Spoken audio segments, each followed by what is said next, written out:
오늘은 1월 마지막 날입니다. 지난 송구영신 예배 때 다 같이 신년 카운트다운을 하면서 힘차게 새해를 맞은 기억이 선명한데요. 벌써 한 달이 지났습니다. 우리의 삶에 후회보다 보람이 넘치시기를 바랍니다. 오늘 주시는 하나님 말씀은 요한복음 9장 24절에서 27절입니다. 이에 그들이 맹인이었던 사람을 두 번째 불러 이르되 너는 하나님께 영광을 돌리라. 우리는 이 사람이 죄인인 줄 아노라. 대답하되 그가 죄인인지 내가 알지 못하나 한 가지 아는 것은 내가 맹인으로 있다가 지금 보는 그것이니이다. 그들이 이르되 그 사람이 내게 무엇을 하였느냐? 어떻게 너의 눈을 뜨게 하였느냐? 대답하되 내가 이미 일렀어든지 듣지 아니하고 어찌하여 다시 듣고자 하나이까? 당신들도 그의 제자가 되려 하나이까? 최근에 피해자와 가해자 사이에 2차 가해라는 용어가 생겼습니다. 이 피해자가 피해 사건 이후에 추가적으로 모욕을 주거나 배척하는 행위라고 할 수 있는데요. 오늘 본문에 보면 유대인들이 맹인으로 등장하는 거린을 다시 불러서 신문합니다. 겉으로는 앞에 앉혀놓은 이 맹인을 신문하는 것처럼 보이지만 속내는 다르죠. 치조를 하면서 똑같은 질문을 계속 반복합니다. 너를 고쳐준 사람이 누구냐?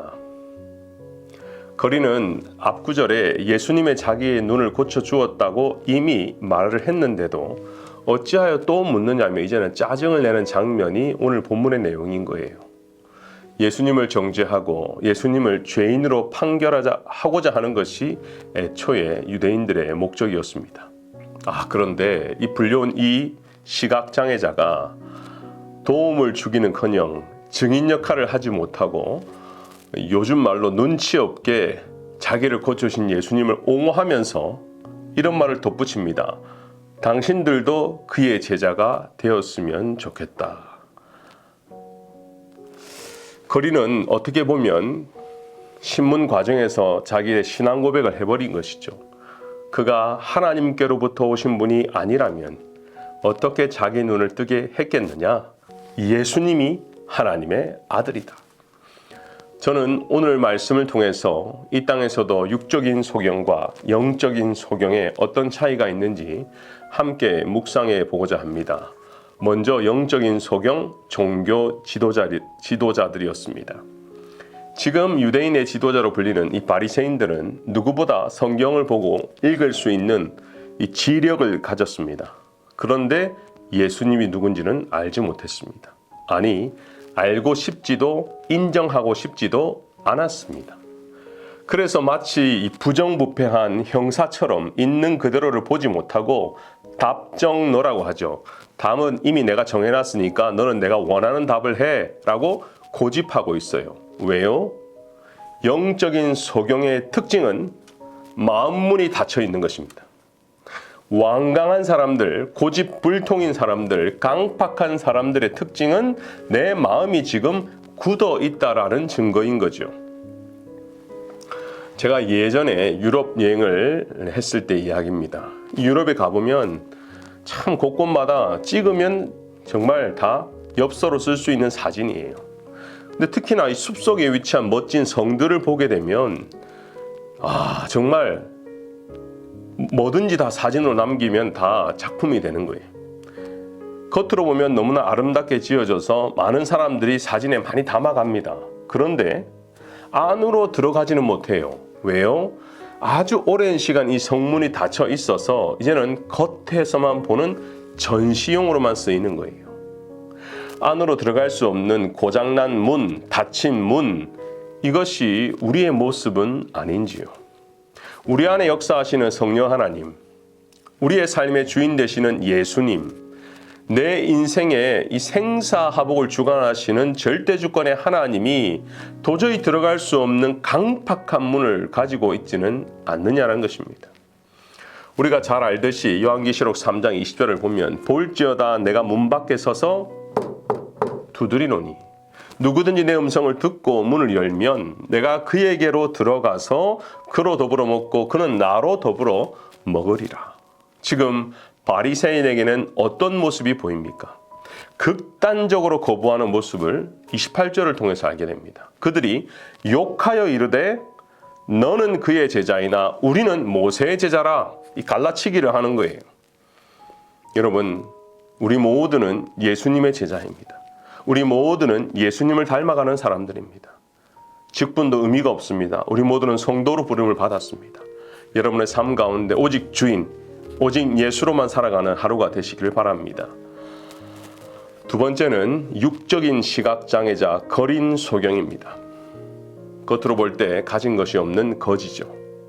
그리고 아마도 정상적인 생활이 불가능했을 거예요. 왜? 눈이 보이지 않으니까. 하지만 그는 예수님을 알아보았습니다. 그리고 그것을 담대하게 전하기 시작합니다. 단순히 복음을 전파한 것이 아니라 내가 입을 피해를 각오하고 고난을 감내하고 때로는 목숨을 걸고 예수님이 누구신지를 바리새인들 앞에 알린 거예요. 33절입니다.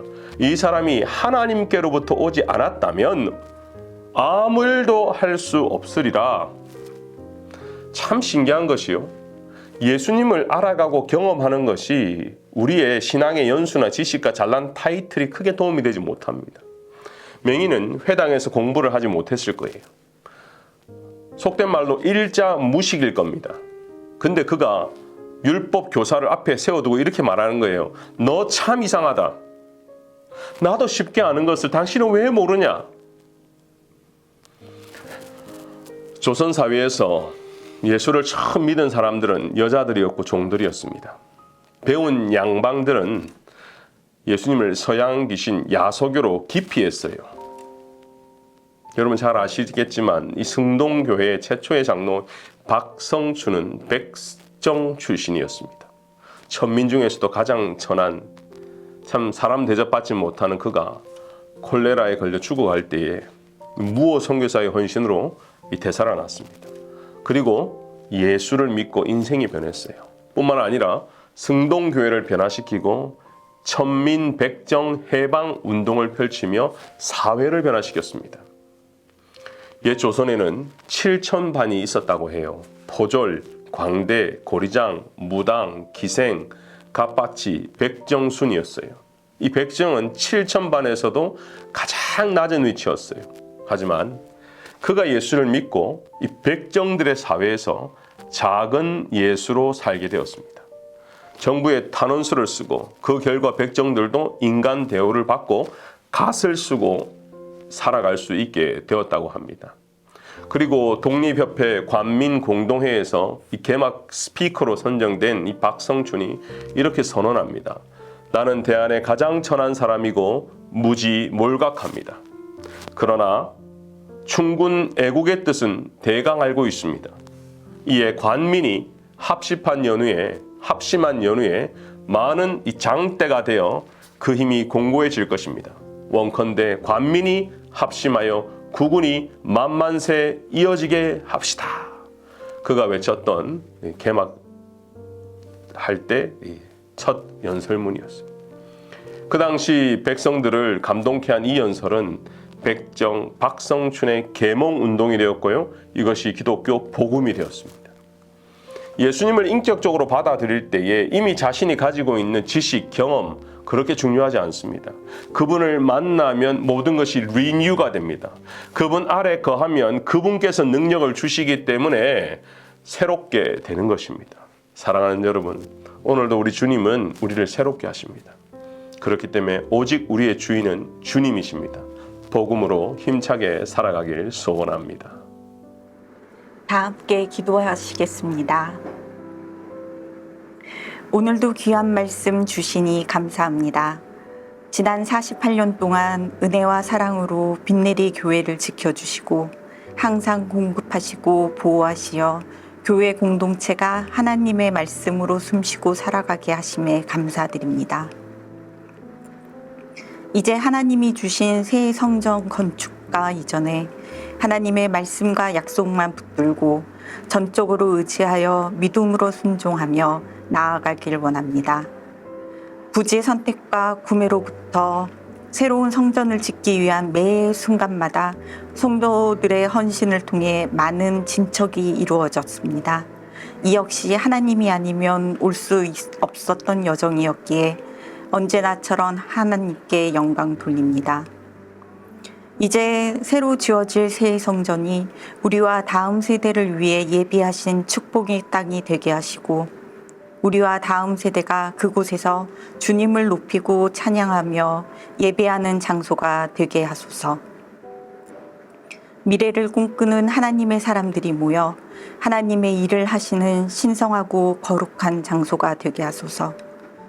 빈내리 교회의 성도와 모든 부서들이 원하는 것을 잘 조율하여 다음 세대를 기르기 위한 하나님의 꿈을 가진 그 목적에 합당한 장소가 되는 길을 인도하여 주소서. 건축을 위해 헌신하신 목사님을 비롯한 건축위원회, 기도를 리더하신 모든 분들의 하나님의 강력한 힘으로 붙잡아 주시고 지혜와 능력을 불어넣어 주셔서 하나님의 사명을 능히 감당할 수 있게 하여 주소서. 그 과정 속에서 하나님의 역사하심을 경험케 하시고 크신 사랑의 은혜와 기쁨이 충만하게 하소서. 이제 남은 여정 동안 하나님이 원하시고 이루시려는 것을 무엇인지 잘 깨닫고 우리에게 주실 새 성전을 통해 역사하실 하나님의 사업을 생각하며 미래를 꿈꾸는 자가 되게 하소서. 또한 그 길을 가는 길에 빈내리 교회의 모든 성도가 기도의 벽돌이 되게 하시고 모든 것을 하나님이 하신다는 믿음 속에 항상 열린 마음으로 듣는 자가 되게 하소서. 날마다 감사함으로 채울 수 있게 해주심에 감사드리며 이 모든 말씀 예수 그리스도의 이름으로 기도드렸습니다. 아멘.